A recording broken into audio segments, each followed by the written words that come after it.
আচ্ছা, আমি কি দেশপ্রেমিক? আর আপনাকে বলছি, আপনি কি দেশপ্রেমিক?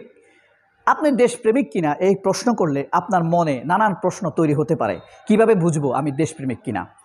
আপনি চোখ বন্ধ করে বুকে হাত দিয়ে ভাবুন, ভারতের প্রশ্নে, ভারতের ব্যাপারে আপনার অবস্থান কি?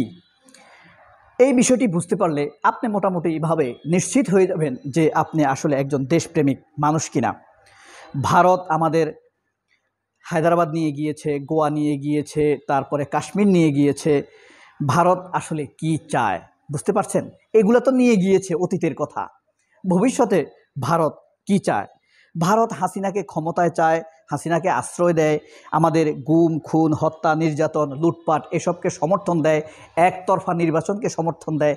আর অন্য কেউ যদি ক্ষমতায় আসার সম্ভাবনা তৈরি হয় তখন তারা আওয়ামী লীগের পক্ষে বহুদলীয় গণতন্ত্রের কথা বলে, ইনক্লুসিভ ইলেকশনের কথা বলে। আর যদি আওয়ামী লীগ ক্ষমতায় থাকে তখন একক নির্বাচনের দিকে প্ররোচিত করে, স্বৈর শাসনের দিকে প্ররোচিত করে, গুম খুন হত্যা নির্যাতন ধর্ষণ সব কিছুকেই তারা সমর্থন করতে থাকে। সেই ভারতের পক্ষে আমার অবস্থান কি, আপনার অবস্থান কি? এই জিনিসটি যদি আপনি নিজেকে পরিষ্কার করতে পারেন তাহলে স্পষ্টতর আপনি বুঝতে পারবেন ভারতের বিষয়ে আসলে আপনার অবস্থান কি, আপনি কতটা ভারতের পক্ষের লোক অথবা ভারতের বিপক্ষের লোক, অনুভূতি আপনার কোন দিকে ডাকছে। তারপরে মন্দিরে গেলে শুভ্রতা, মসজিদে গেলে উগ্রতা। ভারত তো এই নীতি বাংলাদেশে ছড়াচ্ছে, এই কাল্ট, এই ন্যারেটিভ সারা বাংলাদেশে প্রতিষ্ঠা করতে চাচ্ছে। এক্ষেত্রে তাদের হাতিয়ার হলো প্রথম আলো, চ্যানেল আই, ৭১ টিভি, এরা সিপিবি, ছাত্র ইউনিয়ন, এরাই মূলত এই কাল্ট তৈরি করার জন্য চেষ্টা করে যাচ্ছে। এই কাল্টকে মাঠে ময়দানে অ্যাগ্রেসিভভাবে বাস্তবায়ন করেছে আওয়ামী লীগ এবং সিপিবি, প্রথম আলো, এরাই। এরপরে দেখেন মুন্নি সাহা, শ্যামল দত্ত, মোজাম্মেল বাবু, মতিউর রহমান, এরাই হলো, ও জাফর ইকবাল, এরাই হলো মূলত আমাদের সাথে, আমাদের সামনে এদেরকে হিরো হিসাবে উপস্থাপন করে এবং তারা ভারতের পক্ষে বলতে থাকে। এখন আপনি যাকে দিয়ে আপনার কাল্ট মতবাদ প্রচার করবেন, প্রথমে আপনি তাকে জনপ্রিয় করবেন, আইকনিক চরিত্র হিসাবে তুলে ধরবেন, তারপরে তার মুখ দিয়ে আপনি আপনার কথাগুলো বলাবেন। ভারত আওয়ামী লীগ তাই করে। সে তার পক্ষের একজন লোককে, মুন্নি সাহা, শ্যামল দত্ত, মোজাম্মেল বাবু, অঞ্জন দত্ত, অঞ্জন রায়, মতিউর রহমান, এদেরকে আইকনিক নিরপেক্ষ পার্সন ব্যক্তি হিসাবে আমাদের সামনে উপস্থাপন করে। তখন আমরা তাদেরকে নিরপেক্ষ ভাবতে শুরু করি।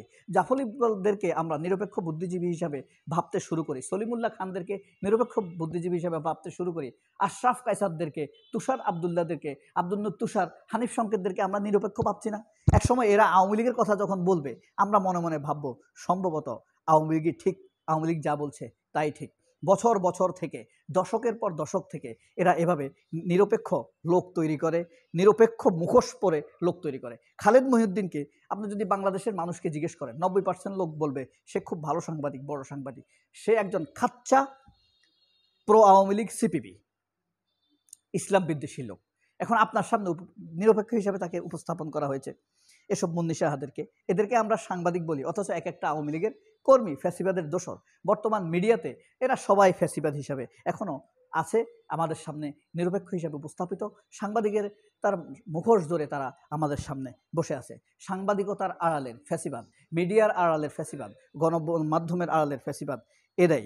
কিন্তু দেখেন, যারা আইকনিক চরিত্র, mister honest, mister truth, mister truthfulness বা মিস্টার প্যাট্রিয়ট হিসেবে যারা আসলেই নিজেকে ধারণ করেন, এই যে মাহমুদুর রহমান, আবুল আসাদ, এদেরকে আমাদের সামনে সন্দিহান ব্যক্তি হিসাবে উপস্থাপন করা হয়, প্রশ্নবিদ্ধ ব্যক্তি হিসাবে উপস্থাপন করা হয়। যখন আমার দেশ পত্রিকা বন্ধ হয়, দিগন্ত টিভি বন্ধ হয়, ইসলামিক টিভি বন্ধ হয়, তখন কিন্তু এরা কোনো উচ্চবাচ্য করে না, মিডিয়ার স্বাধীনতা ক্ষুণ্ণ হচ্ছে এটা বলে না।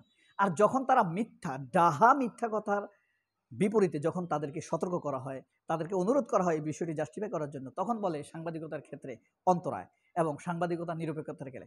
এবং তারা যখন অপ্রাসঙ্গিক প্রশ্ন করে, ডাহা মিথ্যা কথা প্রশ্ন করে, তখন বলে সাংবাদিকরা যে কোনো প্রশ্ন করতে পারবে।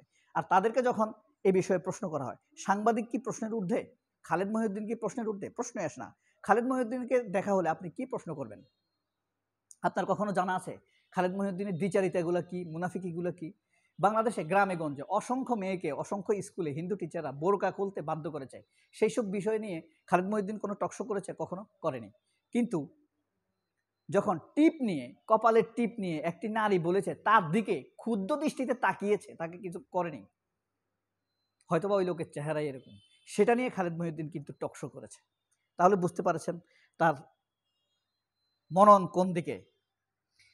এরপরে তারা সব কিছুর জন্য শক্তি হিসাবে রবীন্দ্রনাথ বাদিতাকেই আনবে। তারা রবীন্দ্রনাথ দিয়ে যুদ্ধে জিতবে, রবীন্দ্রনাথ দিয়ে তারা দেশকে উন্নত করবে, রবীন্দ্রনাথ দিয়ে তারা দেশকে বড় করে তুলবে। এখন কথা হলো, আমরা কি, পিনাকি ভট্টাচার্য বলেছে, আমরা কি প্রদেশ হিসেবে থাকবো নাকি একটি স্টেট হয়ে উঠবো, রাষ্ট্র হয়ে উঠবো? আমরা কি ভারতের অঙ্গরাজ্য হয়ে থাকবো? আমরা কি কখনো পারবো? পারবো যদি আমরা শত্রু চিহ্নিত করতে পারি, সেই আলোকে আমাদের সমাজ, রাষ্ট্র বিনির্মাণ করতে পারি, সাজাতে পারি, আমাদের লক্ষ্য নির্ধারণ করতে পারি। তবে সবার আগে আমাদের অবশ্যই উচিত শত্রু নির্ধারণ করা। শত্রুটি কে? শত্রুটি যদি ভারত হয়, তার বিরুদ্ধে আমাদের কি কি লক্ষ্য প্রণয়ন করতে হবে? শত্রু, প্রতিবেশী শত্রু, সে তো আমাদের প্রতিবেশী রাষ্ট্র। কিভাবে তার এই প্রতিবেশী অবস্থান থেকে সরে আসা যায়? একটাই পথ, ভারতের কিছু অংশ ভেঙে ফেলতে হবে, আরও কিছু নতুন রাষ্ট্র তৈরি করতে হবে। তাহলে ভারত আর আমাদের পাশে থাকবে না। তখন আমাদের সামনে থাকবে আসাম রাষ্ট্র, মিজোরাম রাষ্ট্র, ত্রিপুরা, মণিপুর, এই রাষ্ট্রগুলো আমাদের সীমান্ত দিয়ে থাকবে, তাদের সাথে আমাদের সম্পর্ক হবে। ভারত তখন আমাদের সীমান্ত থেকে দূরে সরে যাবে, সে আমাদের প্রতিবেশী থেকেও দূরে সরে যাবে।